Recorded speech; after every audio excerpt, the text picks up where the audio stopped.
Today, we're diving into a story about a law that's meant to protect children, but, according to our source material, seems to have been almost completely abandoned. I mean, just let that question sink in for a moment. It's the core of what we're talking about today. And this isn't some abstract thought experiment. Our source points out this is the reality you can see with your own eyes in places like Meghalaya. So that's exactly what we're going to do in this explainer. We're going to dig into that question.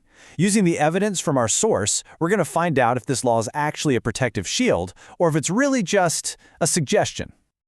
Okay, so first things first. Before we can talk about a law being breaking, we have to understand what the law actually says. What are the rules that are supposed to be in place? So the main piece of legislation here is the Child Labor Act. And honestly, it seems incredibly clear, right? If you're under 14, you shouldn't be working at all. And if you're a teenager between 14 and 18, you are absolutely forbidden from doing dangerous jobs. The lines are drawn pretty clearly in the sand.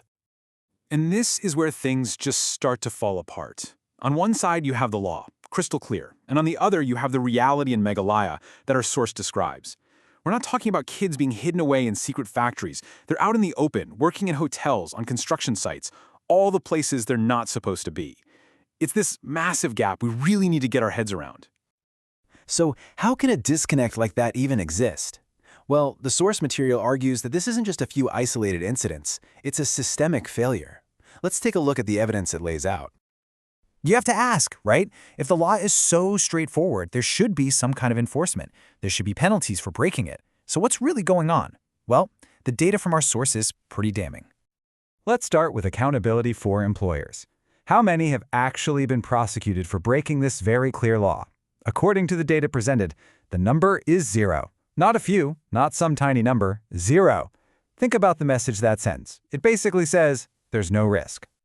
Okay, well, what about the kids? What happens when a child is found and quote-unquote rescued? Do they get support, education, something to keep them from going right back to work? Again, the number is 0. No state-sponsored rehabilitation. They're rescued, and then they're just left on their own. And this, right here, is probably the root cause of it all. Why are there no prosecutions? Because according to the source, there are almost no inspections.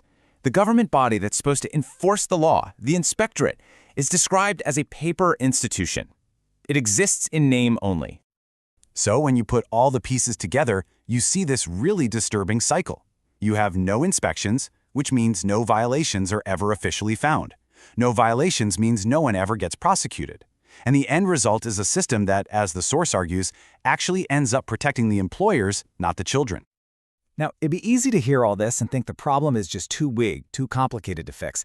But here's the thing our source makes very clear. That's just not true. This isn't some unsolvable crisis. It's a failure to act. And the proof is that other states are already tackling it. And the solution isn't some big secret. It's a pretty straightforward, proven path that other states have used. Step 1, you actually have to enforce the law with inspections and prosecutions. Step 2, you have to provide real support and education for the kids who are rescued.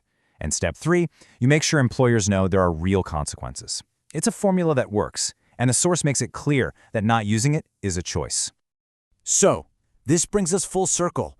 We've seen the law, we've seen the reality on the ground, and we've seen the evidence of a system that's just not working. So where does that leave us? What's the big takeaway here?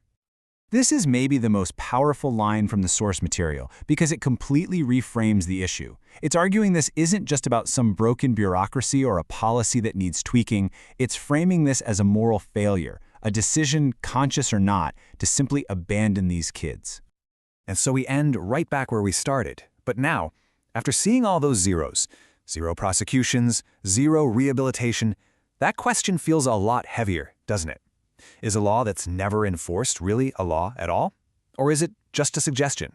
That's the question our source leaves us to think about.